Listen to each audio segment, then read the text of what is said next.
beribadah mengganggu orang lain itu sudah dilarang.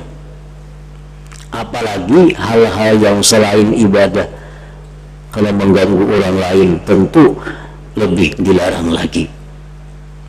Nah, ini salah satu di antara kandungan makna hadis la darara, tidak ada kemudaratan.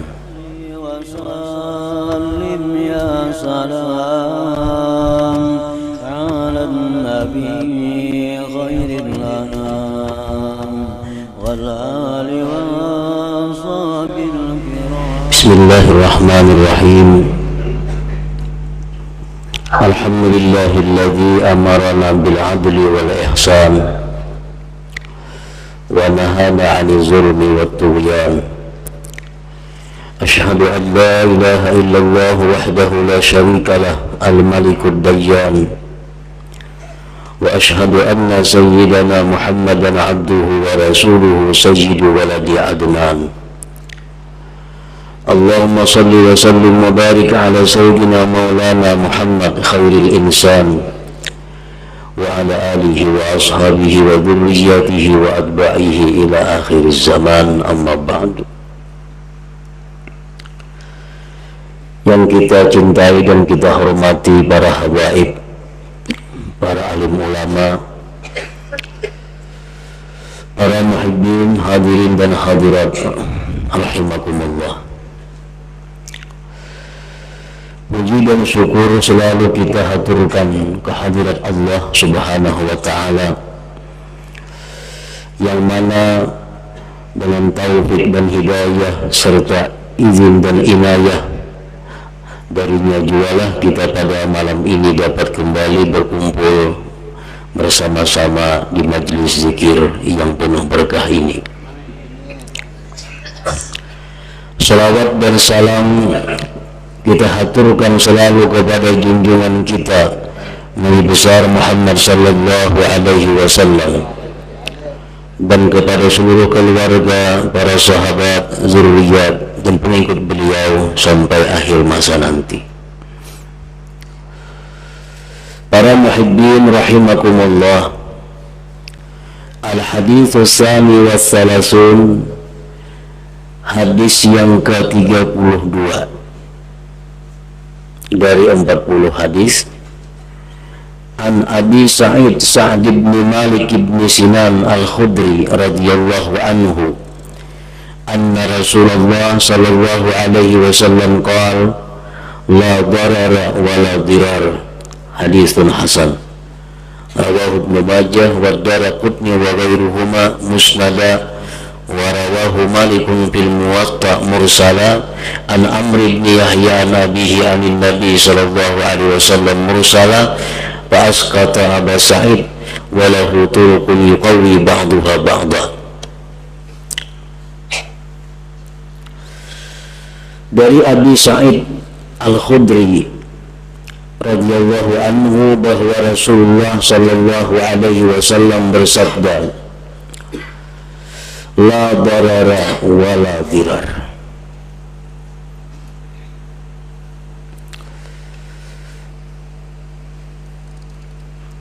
Berbagai macam penjelasan daripada para ulama tentang makna hadis yang sangat singkat ini, la darara wa la dirar. Sebagian daripada ulama menjelaskan bahwa maksud daripada la darara wa la dirar adalah la yadurru ahadun ghairah, tidak boleh memudaratkan seseorang akan yang lainnya.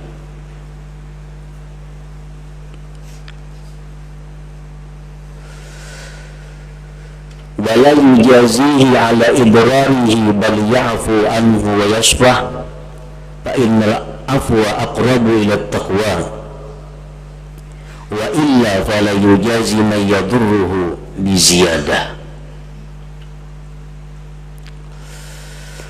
Tidak boleh memudaratkan seseorang akan orang lain,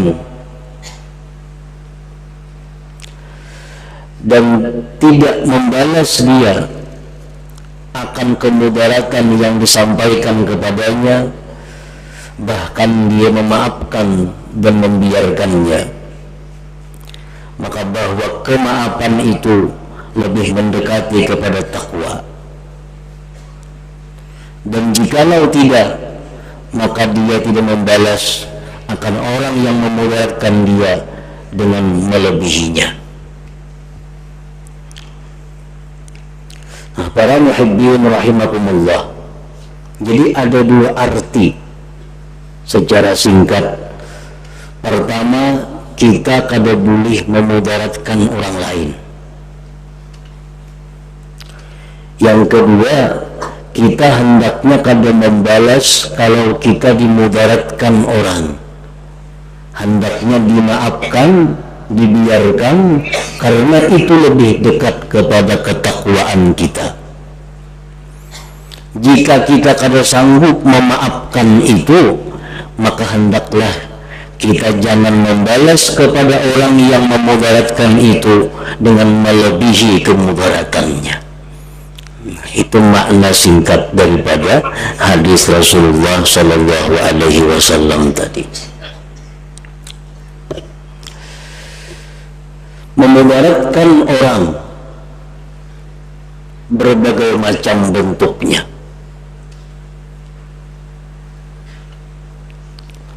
Baik hal yang berupa ibadat atau yang berupa adat atau berupa muamalat.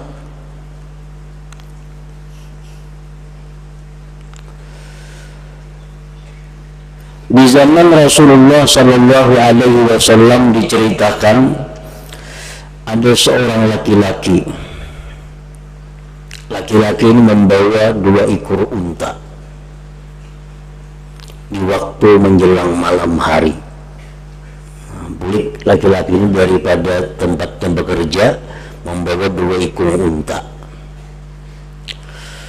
Sampai di tengah jalan menuju rumah, di situ ada masjid.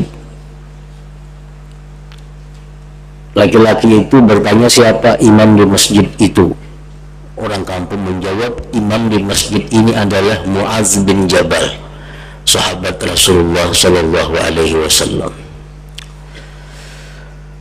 Laki-laki tadi melepaskan untanya dan dia ikut sembahyang berjamaah dengan Muaz bin Jabal, sahabat Rasulullah.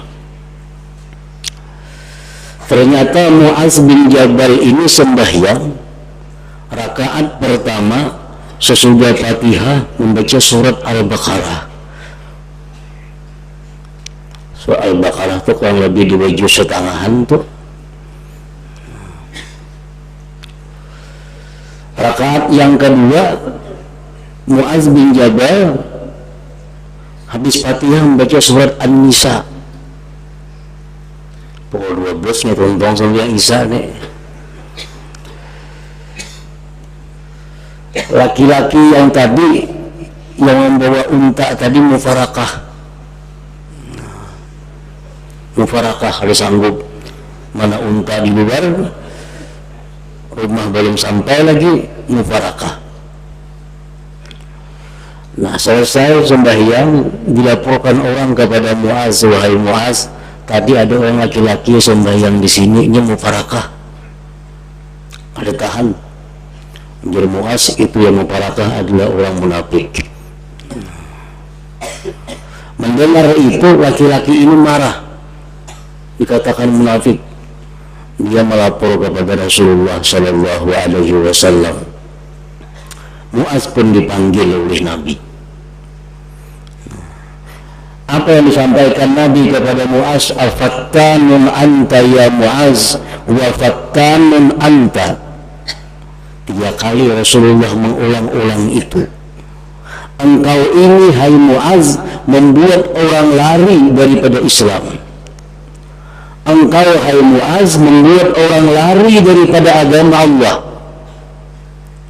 Bukan kok bila sembahyang berjamaah kalau imam maka itu.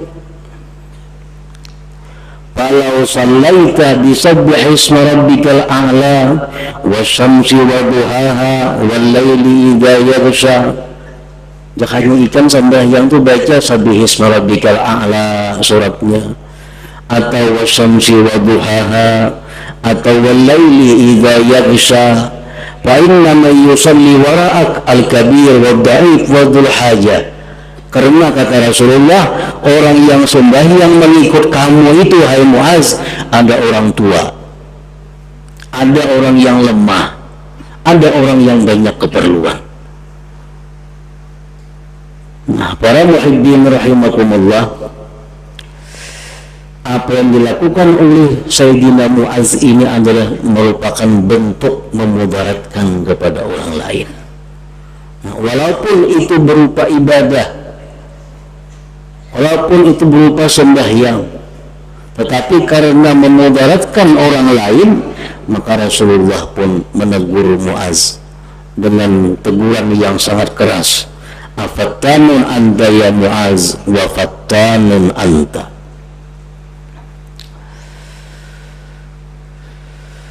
Nah, dalam hal ibadah pun kalau kita mengganggu orang lain sudah dilarang. Dalam ibadah mengganggu orang lain itu sudah dilarang. Apalagi hal-hal yang selain ibadah, kalau mengganggu orang lain tentu lebih dilarang lagi. Nah, ini salah satu di antara kandungan makna hadis la darara, tidak ada kemudaratan. Para muhibbin rahimakumullah, di dalam Al-Quranul Karim banyak dicontohkan oleh Allah Subhanahu wa Ta'ala bentuk-bentuk kemudaratan yang mesti dijauhi. Di antaranya Allah Subhanahu wa Ta'ala berfirman tentang wasiat. Wasiat itu biasa berlaku untuk orang mati. Wasiat. Nah, wasiat itu kadang-kadang ada yang sifatnya memudaratkan kepada siapa? Kepada ahli waris. Firman Allah Subhanahu wa Ta'ala, min ba'di wasiyati yusa biha aw dayn ghayra mudar. Warisan itu dibagi sesudah wasiat dikeluarkan. Misal ada warisan hendak dibagi, kayaknya dulu Anda kasih waris si mayit ini berwasiat waktu hidup untuk apa? Nah, kalau ada dirisahkan dulu wasiat. Adakah mayit ini punya hutang? Kalau ada hutang dirisahkan dulu hutang. Nah, sisanya hanya dibagi untuk ahli waris. Nah, wasiat itu ada yang sifatnya haram, wasiat itu ada sifatnya memudaratkan kepada ahli waris.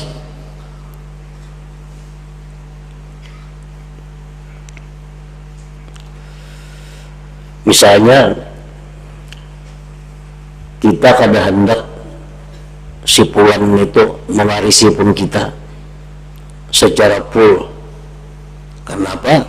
Karena asa kadaratan kita kada berisi apa-apa kula lain pada si A di si kula umpamanya. Maka mun aku ni mati, si A itu mewaris hartaku. Karena itu hukum Allah. Al-Quran mengatakan si A, si B, si C yang mewaris. Nah, termasuk si pulang itu yang mewaris. Kita na ampun hartanya keberatan, kamu ingat itu mewaris. Nah, dibikinlah wasiat yang sekada-kadanya mengurangi hak ahli waris. Nah, ini yang dimaksud oleh Allah memudaratkan ahli waris. Jadi kalau berwasiat itu, wasiat boleh, cuma jangan lebih dari sepertiga harta, dan dengan niat jangan ada mengurangi bagian waris.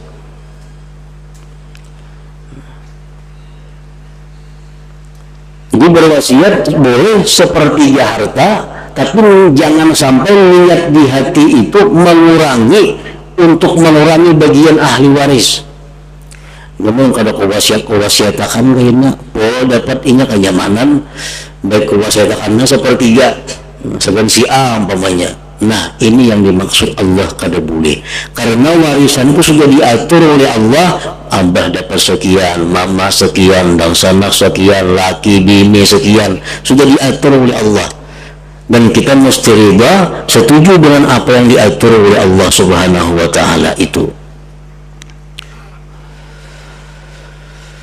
Rasulullah sallallahu alaihi wasallam bersabda, innal 'abda la ya'malu bi ta'atillah 60 sana summa yahduruhul maut fayudarru fil wasiyah fayadkhulun nar. Seseorang, kata Rasulullah, beribadah kepada Allah selama 60 tahun. 60 tahun dia beribadah kepada Allah. Namun begitu dia mendekati kematian, dia membuat satu wasiat, yang mana isi wasiatnya itu adalah memudaratkan ahli waris. Memudaratkan ahli waris itu artinya bisa ahli waris kada ada lagi yang diwaris waris, atau ahli waris kurang dapat bagian daripada yang semestinya. Nah, fayudarru fil wasiat, maka dia mudaratkan pada wasiat, fayadkhulun nar, maka itu orang masuk neraka karena diakhiri hidupnya dengan su'ul khatimah. Para muhibbin rahimakumullah, ini sangat tergantung kepada niat. Kita berisi anak namanya seekor laki-laki. Nah, kalau aku mati, anakku ini mewaris seluruh harta. Ahli waris lain gak ada lagi. Nah, masih anak mewaris seluruh harta. Karena itu hukum Allah. Nah, sekulitannya asa kada nyaman, anaknya semuaan mewaris. Asa kada nyaman. Karena ada orang-orang lain yang mesti diberi. Lalu si kulitannya mengulah wasiat. Namun aku mati, si puan beri isi anu, si puan beri isi anu, si puan beri isi anu, si puan beri sekian. Akhirnya si anak yang mestinya menerima jadi kurang. Karena di dalam wasiat dibagi sedemikian rupa. Nah, apabila wasiatnya itu selama tidak lebih dari sepertiga harta, itu sah. Tetapi kalau niat yang berwasiat ini untuk mengurangi bagian anak, nah itu yang dimaksudkan memudaratkan ahli waris. Tapi kalau dalam hatinya kalau ada niat demikian, nah itu kalau termasuk sesuatu yang dipermasalahkan, artinya boleh aja.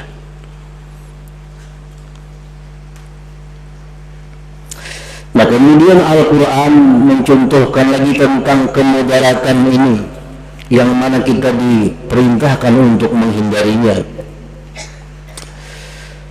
tentang rumah tangga. Al-Quran menjelaskan fa'amsikuhunna bima'ruf aw sarrihuhunna bima'ruf wa la tumsikuhunna dirara. Tahanlah istri kamu, tahanlah istri kamu itu, peliharalah istri kamu itu dengan baik. Artinya kalau kita sayang lawan bini, masih hendak lawan bini, haragu baik-baik ya Tuhan. Amun kita sudah kada katuju lagi lawan bini ini, kada senang lagi lawan bini ini, sarrihuhunna bima'ruf, lepaskan dia dengan baik.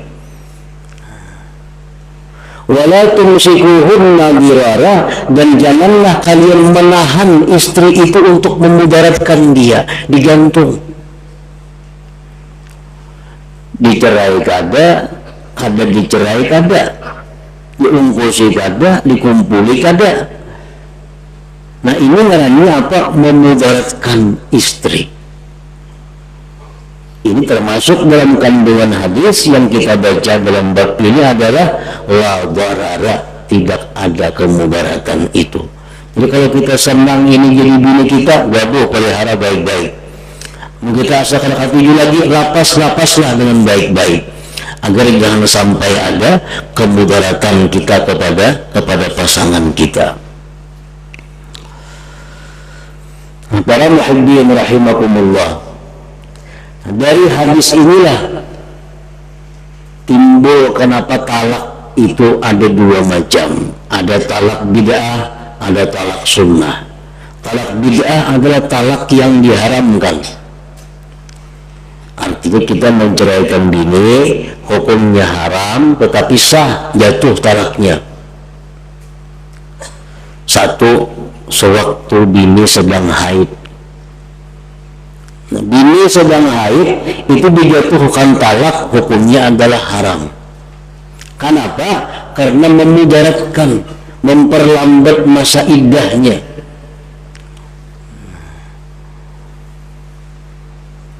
Memperlambat masa iddah berarti memperlambat kebebasan seorang perempuan.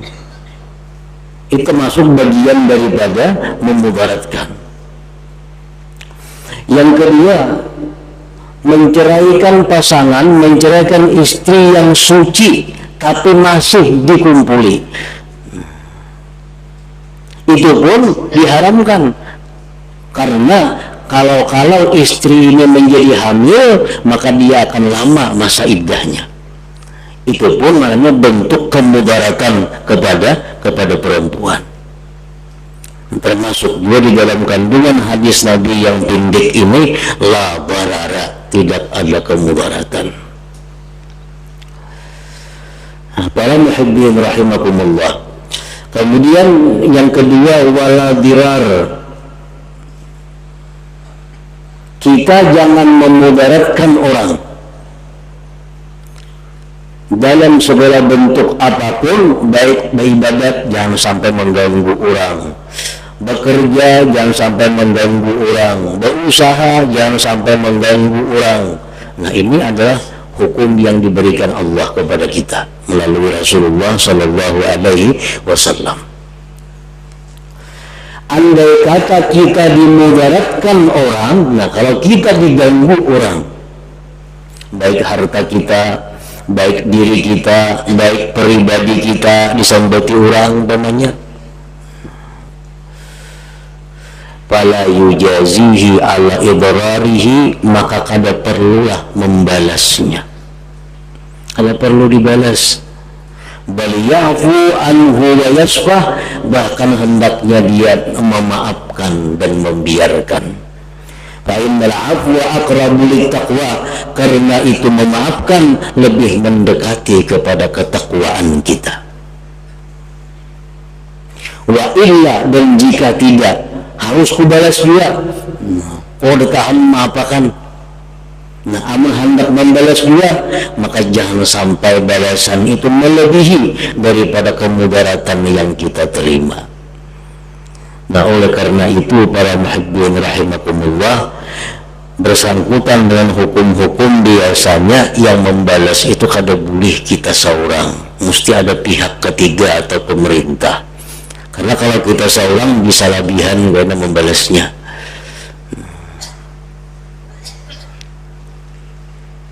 Orang bisa melukai tangan kita, kita lukai jalan atau kada boleh. Kalau kelebihan kita melukai, nah ada pihak ketiga kayaknya pemerintah ini yang mau ukur berapa luka kita. Oh, 12 cm, kayaknya 12 cm jadi lukai orang melukai itu.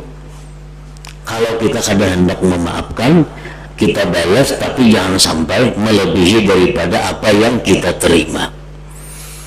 Nah, sama orang bisa menggibah kita, orang menjelikkan kita, kita maafkan, itu paling mulia. Kalau sanggup maafkan, balas, tapi jangan lebihan membalas, jangan sampai berlebihanan. Nah, ini termasuk dalam kandungan wala dirar. Nah, para muhibbin rahimakumullah, selanjutnya hadis yang ke-33. Ila hadratin Nabi sallallahu alaihi wasallam, al-Fatihah. Bismillahirrahmanirrahim. Astagfirullahaladzim. أشهد أن لا إله إلا الله وحده لا شريك له وأشهد أن سيدنا محمدا عبده ورسوله لا إله إلا الله نستغفر الله لا إله إلا الله نستغفر الله لا إله إلا الله نستغفر الله لا إله إلا الله ونتوب إلى الله لا إله إلا الله محمد رسول الله صلى الله عليه وسلم ويا أيها الرجل منه شفاعة صلوا عليه وسلموا